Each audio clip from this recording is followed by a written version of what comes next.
Hello दोस्तों, मैं हूँ पुरीशा और आज हम पढ़ने वाले हैं यथार्थवादी दृष्टिकोण के बारे में। यथार्थवादी उपागम क्या है, यानी कि रियलिस्ट अप्रोच क्या है। तो आज हम पढ़ने वाले हैं रियलिस्ट अप्रोच के बारे में।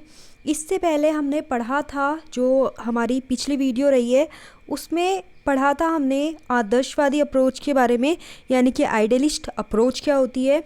तो उसमें मैंने आपको बताया था कि आइडियलिस्ट अप्रोच और रियलिस्ट अप्रोच ये दोनों एक दूसरे के अपोजिट होती हैं, बिल्कुल अपोजिट बातें करती हैं ये दोनों अप्रोच एक दूसरे की। एक तरफ एक शांति की बात करती है तो दूसरी तरफ दूसरा शक्ति की बात करता है। तो यहाँ पे ये दोनों ही एक दूसरे की अपोजिट हैं, तो ये तो क्लियर हो गया।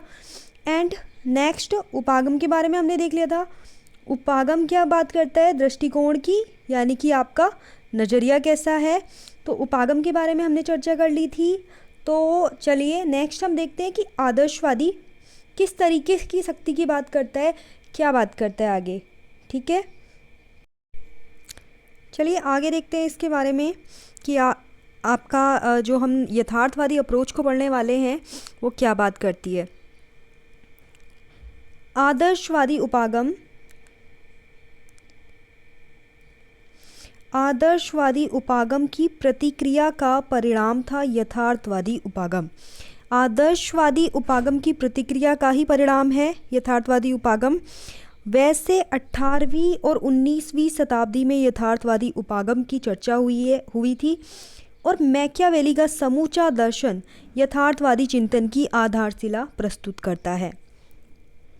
देखिए, यथार्थवादी मैकियावेली जो है, मैकियावेली एक यथार्थवादी थे और बेसिकली इंटरनेशनल रिलेशन में जो इसका यूज़ होता है यथार्थवादी अप्रोच का, वो सेकेंड वर्ल्ड वॉर के बाद होता है। लेकिन पहले, उससे पहले ही मैकियावेली के द्वारा एक दर्शन जो है यथार्थवादी अप्रोच का वो दे दिया गया था। तो मैकियावेली क्या बात करता था, मैकियावेली कहता था कि ह्यूमन नेचर बहुत स्वार्थी है, मनुष्य बहुत स्वार्थी है और इसीलिए क्या है, राजा को भी क्या करना पड़ेगा, राजा को भी उसी तरीके से शासन स्थापित करना पड़ेगा। वो कहता था कि मैकियावेली का क्या कहना था कि जो राजा है उसके अंदर शेर की तरह ताकतवर होना चाहिए वो, और लोमड़ी की तरह चालाकी उसके अंदर होनी चाहिए, क्योंकि ह्यूमन नेचर कैसा है, बहुत स्वार्थी है। अगर उसको लोगों पे राज करना है, अगर लोगों को एक सिस्टम में उसको रखना है, एक अच्छी व्यवस्था स्थापित करनी है उसको, तो क्या है कि उसको शेर की तरह ताकतवर भी होना पड़ेगा और लोमड़ी की तरह चालाक भी होना पड़ेगा, वरना वो लोगों पे शासन नहीं कर पाएगा। ठीक है, तो ये क्या था, उसका एक सिद्धांत था कि अगर हमें राज्य में व्यवस्था बनाए रखनी है, देखिए अगर क्या होगा, अगर नियम कानूनों में ढील दे दी जाए तो लोग क्या करेंगे, क्या उस नियम कानून को मानेंगे। आज मौलिक कर्तव्य दिए हुए हैं हमारे संविधान में, लेकिन वो बाध्यकारी नहीं है कि उनका पालन तुम्हें करना ही करना है। तो कौन मानता है कि उसके मौलिक कर्तव्य, लोगों को पता ही नहीं है कि हमारे मौलिक कर्तव्य भी हैं, कोई नहीं मानता। क्योंकि जब तक हमारे देश में स्ट्रिक्टली कोई कानून नहीं बनाया जाएगा तब तक वो फॉलो नहीं होगा, और ये हमारे देश में नहीं है, पूरे वर्ल्ड में ऐसा सिस्टम चलता है। तो देखिए, अब ये पहले ही यथार्थवादी जो है अप्रोच है उसका यूज़ हो चुका था मैकियावेली के द्वारा। मैकियावेली ने जो फिलॉसफी दी थी अपनी, मैकियावेली का जो दर्शन रहा है। नेक्स्ट, इंटरनेशनल रिलेशन में कब आता है जो यथार्थवादी अप्रोच है, वो इंटरनेशनल रिलेशन में आती है सेकेंड वर्ल्ड वॉर के बाद। फर्स्ट वर्ल्ड वॉर जब हुआ था तो उसके बाद वुड्रो विल्सन के द्वारा, जो अमेरिका के राष्ट्रपति थे, उन्होंने क्या किया था, जो पहला आदर्शवादी अप्रोच हमने पढ़ी वो क्या कहती थी कि इंटरनेशनल ऑर्गेनाइजेशन की स्थापना जब होगी तब क्या होगा कि इंटरनेशनल कन्फ्लिक्ट कम हो जाएंगे, वॉर को रोका जा सकता है। क्योंकि फर्स्ट वर्ल्ड वॉर के बाद उन्हें लगा कि अगर हमें वॉर को रोकना है तो हमें आइडियलिस्ट अप्रोच ठीक रहेगी। हम आइडियलिस्ट अप्रोच के द्वारा हम वॉर्स को रोक सकते हैं, इंटरनेशनल कन्फ्लिक्ट को ख़त्म कर सकते हैं, एक अच्छा सिस्टम डेवलप कर सकते हैं। बट क्या हुआ, 1920 में जो है लीग ऑफ नेशन जो राष्ट्रसंघ है उसकी स्थापना होती है। 39 में 1939 में सेकेंड वर्ल्ड वॉर स्टार्ट हो जाता है। तो क्या है, जो पहली वाली जो आदर्शवादी अप्रोच रही थी वो फेल हो गई।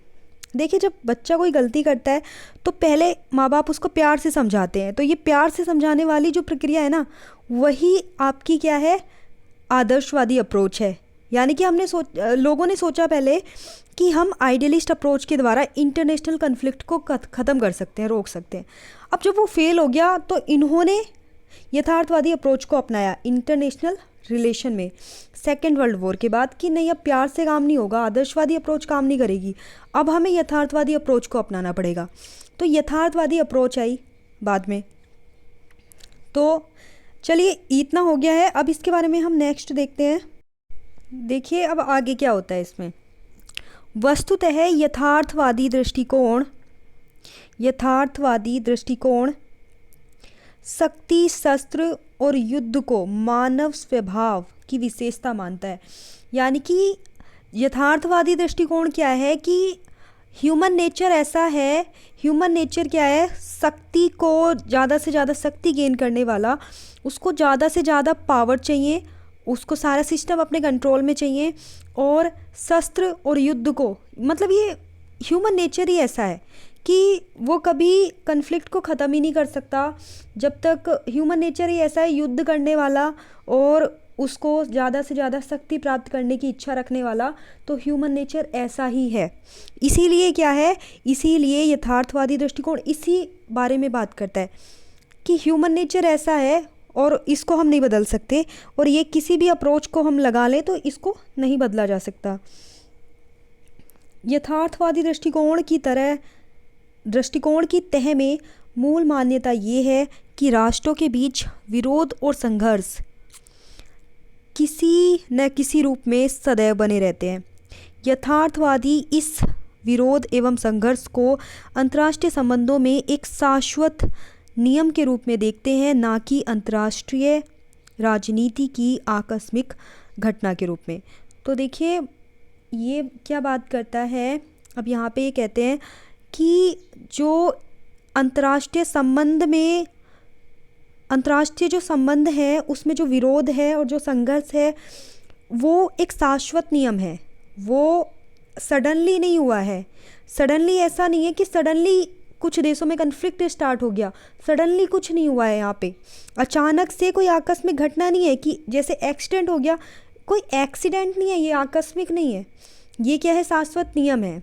जब से इंडिया आज़ाद हुआ है, जब से पाकिस्तान का विभाजन हुआ है, तब से क्या है, इंडिया में और पाकिस्तान में कन्फ्लिक्ट चलते ही आ रहे हैं, वो ख़त्म नहीं हुए अभी तक।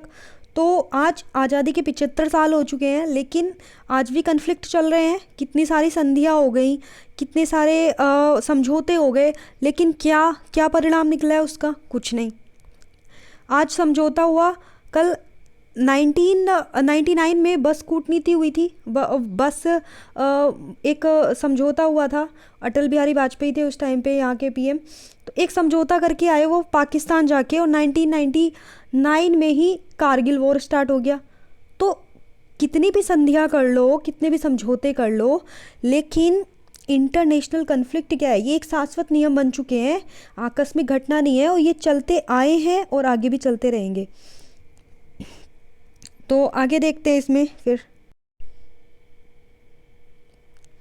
प्रत्येक राज्य और राजनेता सत्ता और शक्ति के विकास से ही अपनी हित पूर्ति के लिए प्रयत्नशील रहते हैं।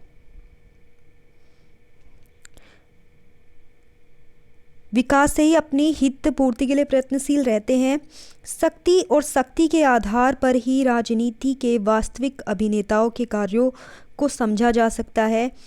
तो देखिए क्या कहता है यहाँ पे कि राजनेता जो है वो सत्ता और शक्ति के लिए ही, सत्ता और शक्ति, उन्हें सत्ता क्यों चाहिए। आज हमारे देश में काफ़ी सारे स्टेट में इलेक्शन चल रहा है, तो क्या उनको क्या चाहिए, वो क्या कोई सोशल वर्क करने थोड़ी आ रहे हैं, उनको अपना हित चाहिए, उनको ज़्यादा से ज़्यादा पावर चाहिए, कि सारी स्टेट की जो पावर है वो हमारे कंट्रोल में रहे, सब कुछ हमारे कंट्रोल में रहे और ज़्यादा से ज़्यादा पैसा कमाएंगे। वो अपने हित की पूर्ति के लिए आ रहे हैं।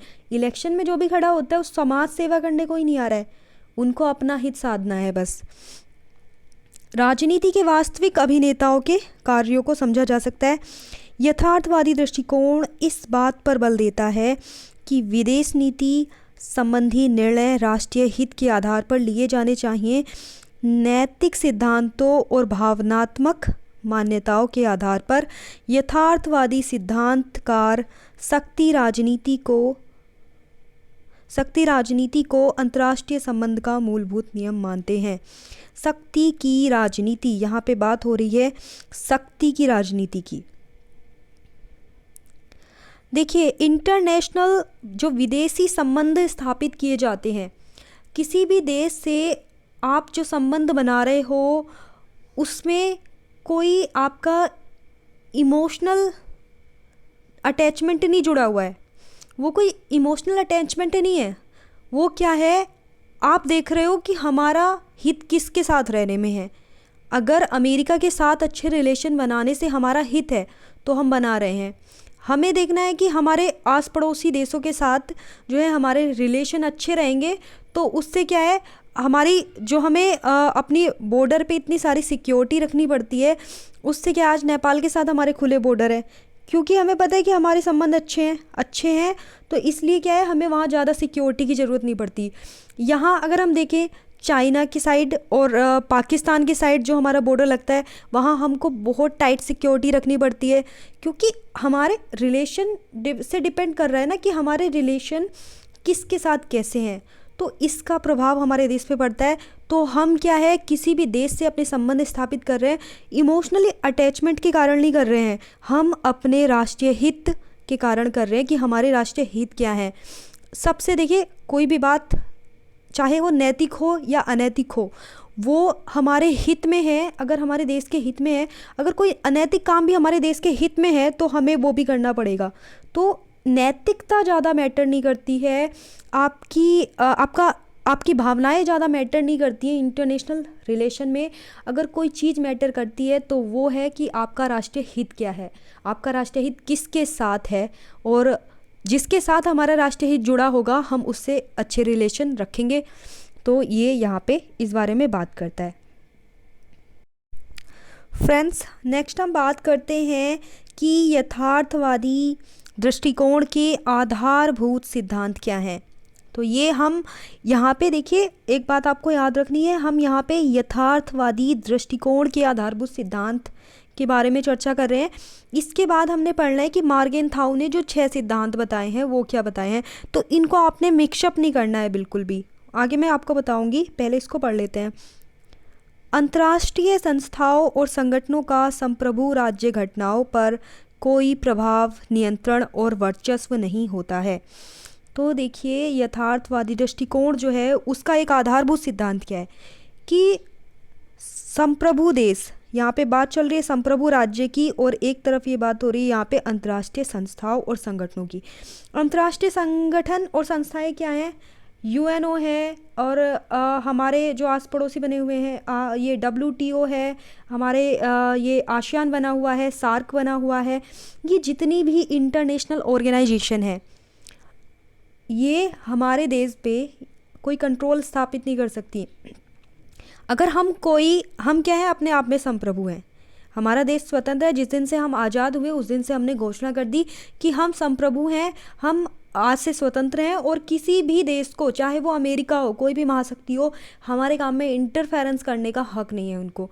तो वो इंटरफेयर नहीं करेंगे हमारे कोई भी काम में, चाहे हम कोई भी नियम कानून अपने देश के लिए बना रहे हैं, लेकिन किसी को भी, अगर वो महाशक्ति है वो अपने लिए है, लेकिन हमारे काम में इंटरफेरेंस करने का उनका काम नहीं है।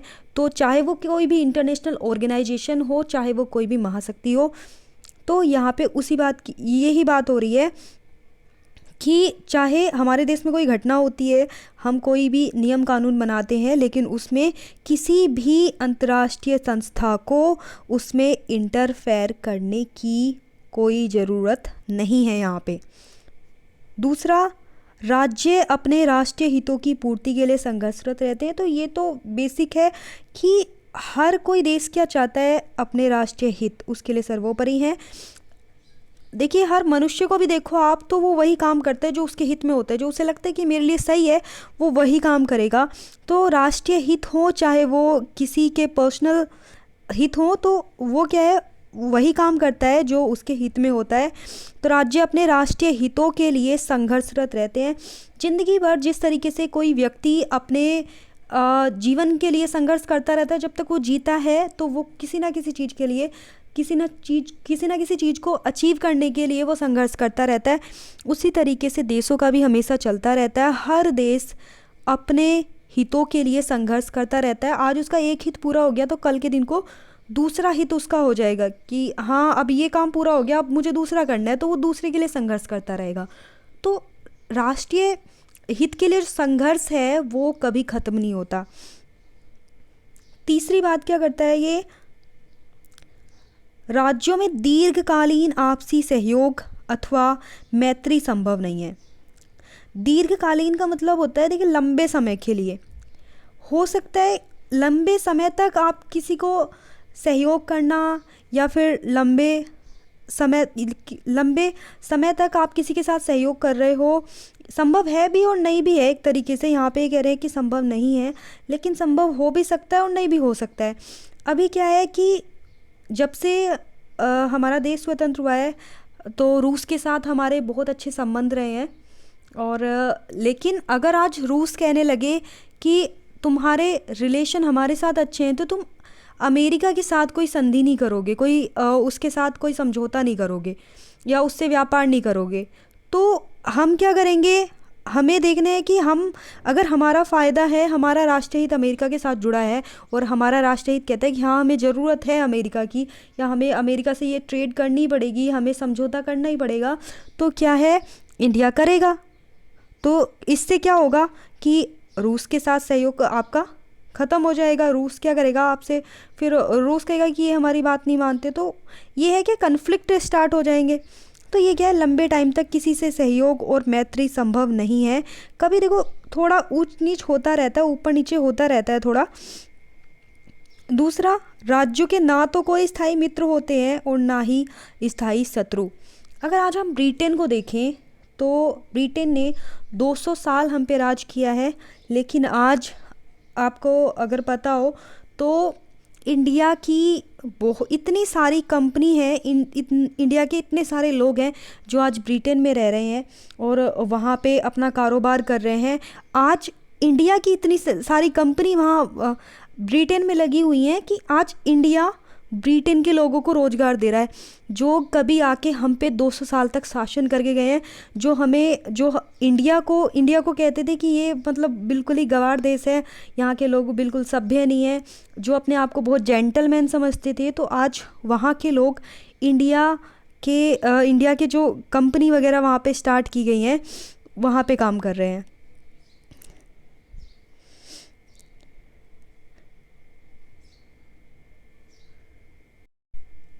तो अभी इसमें आगे देखते हैं हम।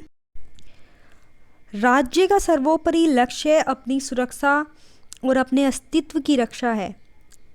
राज्य का सबसे बड़ा लक्ष्य क्या होता है, अपने देश की रक्षा करना और अपने अस्तित्व को बनाए रखना। हमारा अगर एक स्वतंत्र देश के रूप में अस्तित्व है तो हम चाहेंगे कि वो कभी खतरे में ना पड़े, वो हमेशा स्वतंत्र बना रहे, संप्रभु बना रहे। तो कोई भी देश का जो पहला टारगेट होता है वो यही होता है कि उसकी सुरक्षा को कोई खतरा ना हो और उसके अस्तित्व को कोई खतरा ना हो। नेक्स्ट, राज्य अपने अस्तित्व की रक्षा शक्ति खासतौर से सैनिक प्रकृतिवादी शक्ति से ही करते हैं। अंतर्राष्ट्रीय, देखिए यहाँ पे क्या कहता है ये कि राज्य अपने अस्तित्व की रक्षा शक्ति खासतौर से सैनिक प्रकृतिवादी शक्ति से ही करते हैं। देखिए कहने को आज बहुत सारे, सभी देशों के पास बहुत सारे न्यूक्लियर वेपन्स हैं, बहुत सारी मिसाइलें हैं, बहुत सारे लड़ने के ऐसे जरिए हैं जिसमें क्या करेंगे, वो एक मिसाइल वहाँ से छोड़ेंगे तो ये देश तबाह हो गया, दूसरे ने यहाँ से छोड़ दी, वो तबाह हो गया। तो उससे क्या होगा कि ना तो दूसरा ही देश बचेगा ना तुम्हारा ही देश बचेगा। तो ये हो गई मिसाइलों की लड़ाई या फिर न्यूक्लियर वेपन्स की लड़ाई। तो इससे क्या है, सबको पता है कि अगर हम ऐसा करेंगे तो सामने वाला भी हम पे अटैक कर देगा। सभी देशों के अपने अपने सैटेलाइट लगे हुए होते हैं, इनको पहले ही पता चल जाएगा हाँ सामने वाले ने मिसाइल छोड़ दी, और अब क्या है हमारे पास, अब तो हमें बचना ही नहीं है, तो हम उसको भी क्यों छोड़े, उसने भी यहाँ से छोड़ दी, हो गया काम दोनों का। तो ऐसा नहीं होता। तो इसीलिए क्या होता है, आज इतने सारे न्यूक्लियर वेपन्स होने के बावजूद भी लड़ाई जो होती है ज़्यादातर सैनिकों से ही होती है। अब देखते हैं बार बार पाकिस्तान क्या करता है, घुसपैठियों के तौर पे इंडिया में जो है बॉर्डर पे घुसपैठियों को भेजता रहता है, आतंकवादियों के रूप में भेजता रहता है। या हमारी जो लड़ाई भी हुई है, 3 बार वॉर हो चुका है पाकिस्तान के साथ, तो क्या होता है ज़्यादातर सैनिक लड़ाई हुई है, सैनिकों की ही लड़ाई हुई है। और न्यूक्लियर वेपन्स 1971 तक तो नहीं थे, 74 में हमने परीक्षण किया था और न्यूक्लियर वेपन्स का, और उसके बाद तो 1999 के वॉर में तो थे ही। लेकिन 99 का वॉर भी जो हुआ 1000 से ऑलमोस्ट 1200 के लगभग हमारे सैनिक मारे गए थे। तो क्या है, न्यूक्लियर वेपन्स बन चुके थे, 98 में हमने परीक्षण कर दिया था सेकंड वाला, लेकिन फिर भी लड़ाई जो हुई वो ज़्यादातर किसकी हुई, सैनिकों की लड़ाई हुई, लोग मारे गए, ज़्यादातर सैनिक मारे गए उसमें। तो सैनिक लड़ाई इसलिए ही होती है क्योंकि न्यूक्लियर वेपन्स भी हैं, मिसाइल्स वगैरह भी हैं, लेकिन इसीलिए ज़्यादातर लड़ाई जो होती है वो सैनिकों की ही होती है, क्योंकि पता है न्यूक्लियर वेपन से कोई नहीं बचेगा। तो सबसे ज़्यादा सैनिक ही काम आते हैं। अंतर्राष्ट्रीय व्यवस्था की प्रकृति अराजकतावादी है। अराजकतावादी व्यवस्था कैसी होती है, जैसे प्राकृतिक अवस्था के बारे में आपने सुना होगा, बहुत सारे थिंकर्स जो हैं, जो वेस्टर्न थिंकर्स हैं, तो वो बहुत पुराने थिंकर्स रहे हैं, तो वो सब ने, बहुत सारे थिंकर्स हैं उसमें जिन्होंने प्राकृतिक अवस्था के बारे में अपने थॉट्स दिए हैं। तो उन्होंने क्या बताया है कि प्राकृतिक अवस्था अराजकतावादी व्यवस्था थी। अराजकतावादी यानी कि जहाँ पे कोई शासन करने वाला नहीं था, कोई नियम कानून बनाने वाला नहीं था और कोई सज़ा देने वाला नहीं था। तो वो व्यवस्था कैसी थी, जिसको जो मर्जी में आ रहा है जो कर रहा है। आज अगर हम कहें हमारे देश में किसी का भी शासन ना हो, कोई सरकार ही ना हो, तो क्या होगा, नियम कानून, जब सरकार ही नहीं बची तो कोई नियम कानून नहीं बचा, जिसको मर्जी आ रही है, जिसको चाहे मार दे रहा है, जो चाहे जिसको जो करना है वो कर ले रहा है। जब कोई व्यवस्था ही नहीं है, कोई सज़ा देने वाला ही नहीं है, तो क्यों मानेगा, कोई तो नहीं मानता। तो ये एक तरीके से जो इंटरनेशनल व्यवस्था है वो इसी तरीके की है कि जहाँ पे कोई ऐसी इंटरनेशनल गवर्नमेंट नहीं है जो पूरे वर्ल्ड पे कंट्रोल कर सके, या जिसके नियम बाध्यकारी हों कि ऐसा नियम बना दिया है तो ये तुम्हें मानना ही पड़ेगा।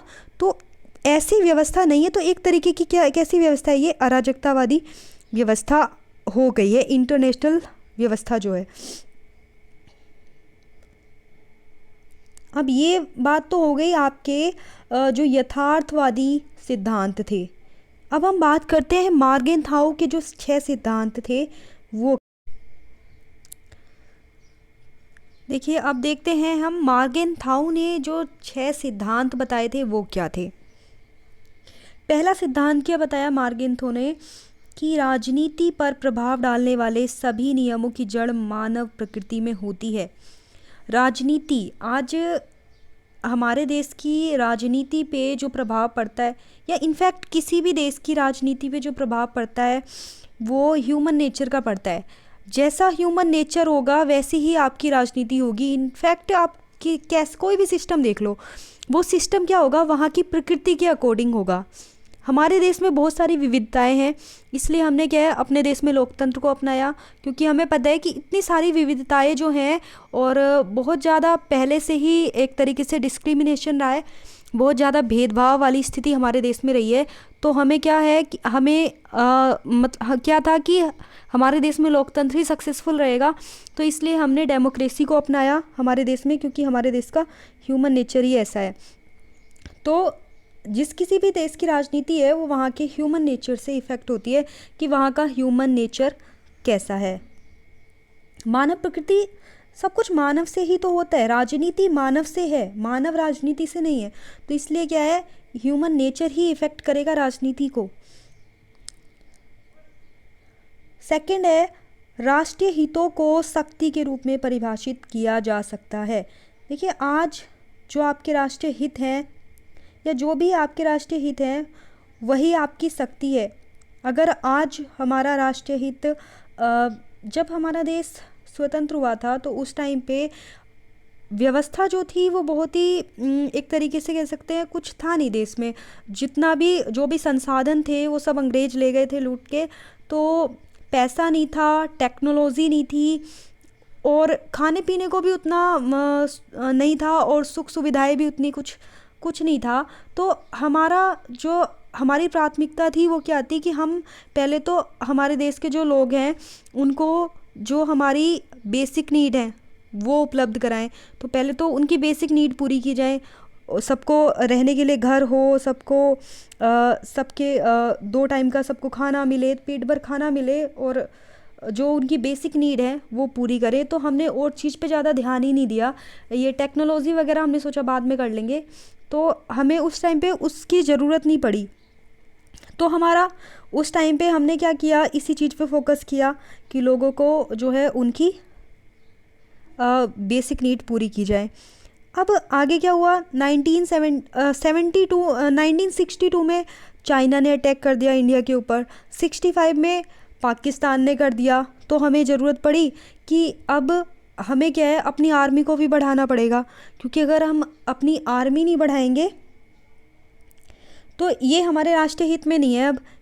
अब हमारा राष्ट्रीय हित क्या हो गया है, जिस तरीके से दूसरे देश हम पे अटैक कर रहे हैं, हमारे पड़ोसी देश, तो अब हमारा राष्ट्रीय हित यही इसी में है कि हम अपनी आर्मी को बढ़ाएं, अपनी टेक्नोलॉजी को डेवलप करें।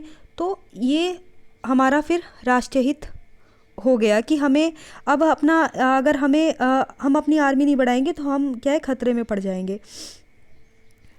नेक्स्ट जो थर्ड है यहाँ पे, राष्ट्रीय हित का कोई निश्चित अर्थ नहीं होता। तो देखिए, हमने प्रायोरिटी इस बात को दी थी स्टार्टिंग में जब देश आज़ाद हुआ कि लोगों की बेसिक नीड पूरी हो जाए।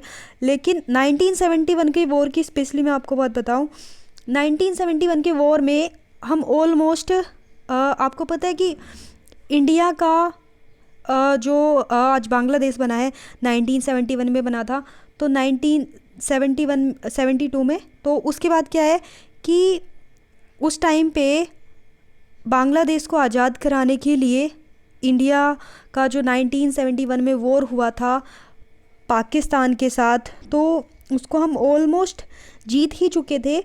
लेकिन लास्ट टाइम पे जब पाकिस्तान के पास और कोई ऑप्शन नहीं बचा तो उसने अमेरिका को बुला लिया और अमेरिका अपनी न्यूक्लियर पनडुब्बियां लेके हमारे देश पे उसने चढ़ाई कर दी। तो उधर से हम क्या है उस टाइम पे अगर रूस हमारे साथ नहीं आता तो हम हार जाते। तो उस टाइम पे इंडिया को रियलाइज़ हुआ कि अब हमें क्या है कि कल के दिन को ऐसा कभी भी हो सकता है हमारे साथ आगे को, अगर रूस नहीं आता तो आज हम बर्बाद हो जाते। तो इंडिया को रियलाइज़ हुआ, इंडिया ने कहा अब हमारा राष्ट्रीय हित इसी चीज़ में है कि हम भी न्यूक्लियर वेपन्स बनाए अपने देश में ताकि कोई चढ़ाई ना कर सके। हमने क्या किया फिर उसके बाद न्यूक्लियर वेपन्स बनाना शुरू कर दिया और 1974 में हमने पहला परीक्षण भी कर दिया। तो ये है कि राष्ट्रीय हित हमारा क्या है निश्चित नहीं है। पहले हमें किसी और चीज़ की ज़रूरत थी, बाद में जब हमें लगा कि ये चीज़ हमारे लिए ख़तरा बन रही है तो हमने क्या है उस चीज़ का भी समाधान किया। तो राष्ट्रीय हित कभी निश्चित नहीं होते, वो हमेशा बदलते रहते हैं। आज हमारा राष्ट्रीय हित कुछ और है, आज वो पूरा हो गया तो कल के दिन को हमारा दूसरा राष्ट्रीय हित हो जाएगा। 4th पॉइंट क्या कहता है, विवेक राजनीति का उचित मूल्य है। चाहे कोई भी व्यक्ति हो, अगर एक अच्छा नेतृत्व करने वाला है इंसान तो वो उस देश की कंडीशन क्या होगी, अच्छी होगी। तो विवेक होना किसी के लिए भी कोई भी नेतृत्व करता है जो नेता है, तो विवेक क्या है कि अगर उसका विवेक अच्छा है तो वो देश को बहुत ऊपर ले जाएगा। लेकिन अगर वो विवेकशील ही नहीं है, वो अपने दिमाग से काम ही नहीं करता और वो दूसरों के कहने पे चलता है, उसे पता ही नहीं है कि क्या हमारे देश के हित में है क्या अहित में है, तो क्या होगा उससे आपके देश की कंडीशन कहाँ जाएगी, आपका देश नीचे चला जाएगा।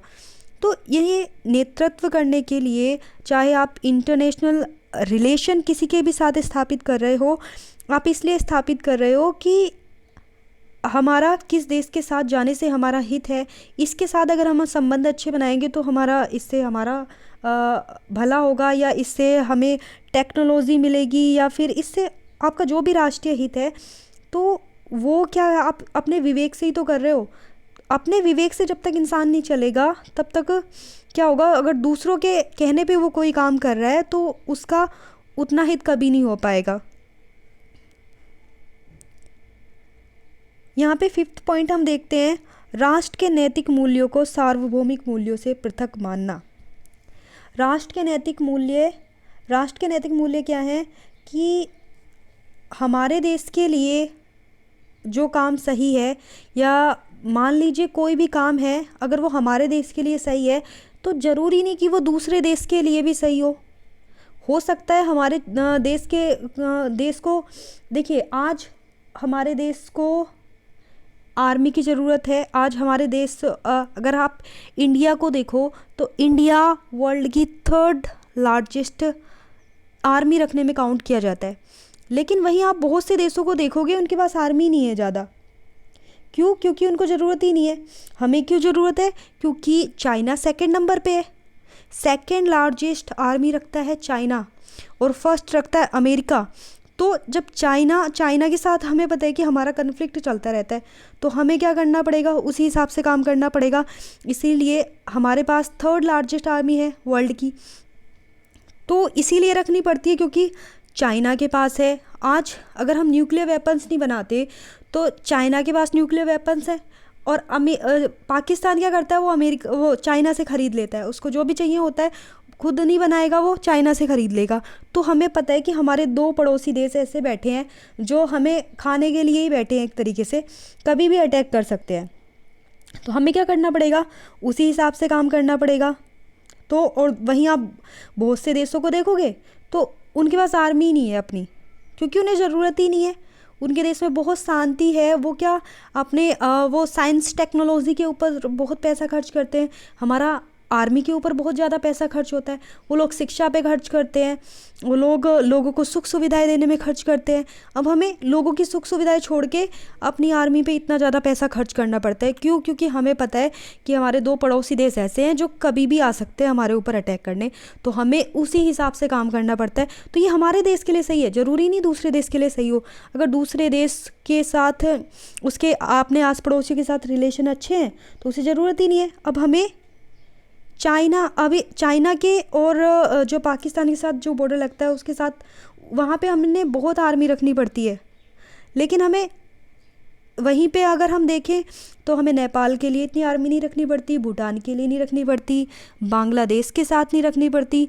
तो वही बात है कि किसको कैसी ज़रूरत है तो वो उस हिसाब से काम करेगा। लेकिन जो काम यहाँ पे देखिए जो हमारे देश के लिए सही है, ज़रूरी नहीं कि वो दूसरे देश के लिए भी सही हो। तो हमारे राष्ट्र का जो नैतिक मूल्य है वो ज़रूरी नहीं है कि वो सभी पे लागू हो, वो सभी के लिए नैतिक ही हो। तो ये यहाँ पे ज़रूरी नहीं है। 6 पॉइंट क्या कहता है, राजनीति क्षेत्र की स्वायत्तता। हर कोई भी देश है तो उसके लिए, कोई भी देश है तो उसको वो स्वतंत्र है अपने आप में। तो हर कोई देश यही चाहता है कि वो हमेशा स्वतंत्र बना रहे। तो स्वतंत्रता क्या है, किसी भी देश की पहली प्राथमिकता है। तो राजनीतिक क्षेत्र की स्वायत्तता की बात करता है यथार्थवादी सिद्धांत। तो ये तो हो गए मार्गेनथाउ के 6 सिद्धांत, ठीक है। चलिए अब बात कर लेते हैं थिंकर्स की, कौन कौन से थिंकर्स इससे जुड़े हैं। तो मार्गेनथाउ के बारे में तो आपने समझ लिया होगा। मार्गेनथाउ जिन्होंने 6 सिद्धांत दिए हैं। तो पहले थिंकर्स मार्गेनथाउ इससे जुड़े हैं। दूसरे हेनरी किसिंजर। तीसरे जुड़े हैं इससे राइनोल्ड नेप्यूर। और नेक्स्ट है जॉर्ज केनन, और उसके बाद है जॉर्ज श्वार्ज़ेनबर्गर। तो ये थिंकर्स हैं जो कि यथार्थवादी अप्रोच से जुड़े हैं, जिनको आपने याद रखना है, ठीक है। मार्गेनथाउ, हेनरी किसिंजर, राइनोल्ड नेप्यूर और George Kennan and George Schwarzenberger. Okay. Next इसमें जो कोटेशन आपको याद रखनी है, एक महेंद्र कुमार की कोटेशन है, मार्गेनथाउ केवल यथार्थवादी लेखक ही नहीं बल्कि पहले सिद्धांतकार हैं। तो ये जो कोटेशन है वो है महेंद्र कुमार की। महेंद्र कुमार की कोटेशन है कि मार्गेनथाउ केवल यथार्थवादी लेखक ही नहीं बल्कि पहले सिद्धांतकार। तो ये कोटेशन भी एग्ज़ाम में आ सकती है कि ये कोटेशन किसकी है मार्गेनथाउ के बारे में, तो कोटेशन को भी आपने याद रखना है। और एक कोटेशन खुद मार्गेनथाउ की है, उन्होंने क्या कहा है, अंतर्राष्ट्रीय राजनीति प्रत्येक राजनीति की भांति शक्ति संघर्ष है। अंतर्राष्ट्रीय राजनीति का अंतिम लक्ष्य चाहे कुछ भी हो, शक्ति सदैव तात्कालिक उद्देश्य रखती है। तो जहाँ पे भी राष्ट्रीय हित की बात होगी और शक्ति की बात होगी, स्पेशली अप्रोचेस को लेके, तो जहाँ पर भी ऐसी कोटेशन लगे कि हाँ ये इंटरनेशनल रिलेशन से रिलेटेड है और यहाँ पे शक्ति की बात हो रही है, तो शक्ति की बात स्पेशली मार्गेनथाउ ने की है। अगर कभी भी ऐसी कोटेशन आए तो इंटरनेशनल रिलेशन में जो शक्ति की बात है वो बेसिकली मार्गेनथाउ ने ही की है। तो ये बात आपको ध्यान रखनी है कि शक्ति की बात जहाँ पे हो रही है, मार्गेनथाउ का ख्याल आपके दिमाग में आना चाहिए वहाँ पे। तो यथार्थवादी सिद्धांत के, यथार्थवादी अप्रोच के बारे में तो हमने बात कर ली है। अब हम बात करते हैं इसकी आलोचना के बारे में। यथार्थवादी दृष्टिकोण शक्ति और सत्ता को अंतर्राष्ट्रीय संबंधों में निर्णायक तत्व मानता है, जबकि सच्चाई ये है कि सत्ता और शक्ति महत्वपूर्ण तत्व हो सकता है लेकिन वो संपूर्ण नहीं। तो यहाँ पे क्या बात करता है, तो यहाँ पे यथार्थवादी अप्रोच जो है वो यही बात करती है, पूरी तरीके से सत्ता और शक्ति पे बल देती है कि सत्ता और शक्ति ही सब कुछ है। तो यहाँ पे इसी बात को लेके इसकी आलोचना की जाती है कि इन्होंने सहयोग की कहीं भी बिल्कुल बात नहीं की है, इन्होंने सिर्फ शक्ति की बात की है कि शक्ति के साथ साथ सहयोग भी ज़रूरी है। ये लोग इसी बात को यहाँ पे, इस बात को लेके इसकी आलोचना की जाती है कि केवल शक्ति पे फोकस किया है यहाँ पे और सहयोग पे फोकस नहीं किया है।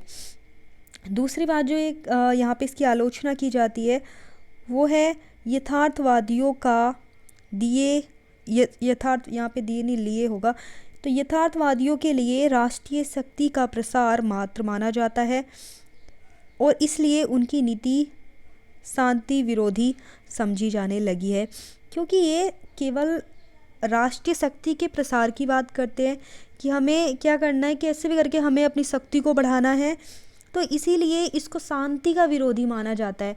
वहाँ दूसरी तरफ देखिए आदर्शवाद बिल्कुल शांति की बात करता था। तो मैंने आपको एक वहाँ पे एक थ्योरी समझाई थी जो गांधी जी की, और उस टाइम पे जो कुछ क्रांतिकारी थे। तो देखिए दोनों चीज़ों का मिक्सअप होना चाहिए। अगर बिल्कुल ही हम इस तरीके से बिल्कुल ही सख्ती से काम करें तो वो भी ठीक नहीं है, और बिल्कुल आदर्शवादी तरीके से भी कोई काम नहीं होता है। तो क्या है, दोनों का कॉम्बिनेशन ज़रूरी है यहाँ पे।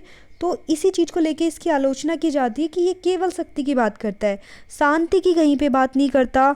इसीलिए क्या है, ये शांति विरोधी है कि जिस तरीके से यथार्थवादी अप्रोच बात करती है तो उस तरीके से क्या है, ये बिल्कुल पूरी तरीके से शांति की विरोधी है।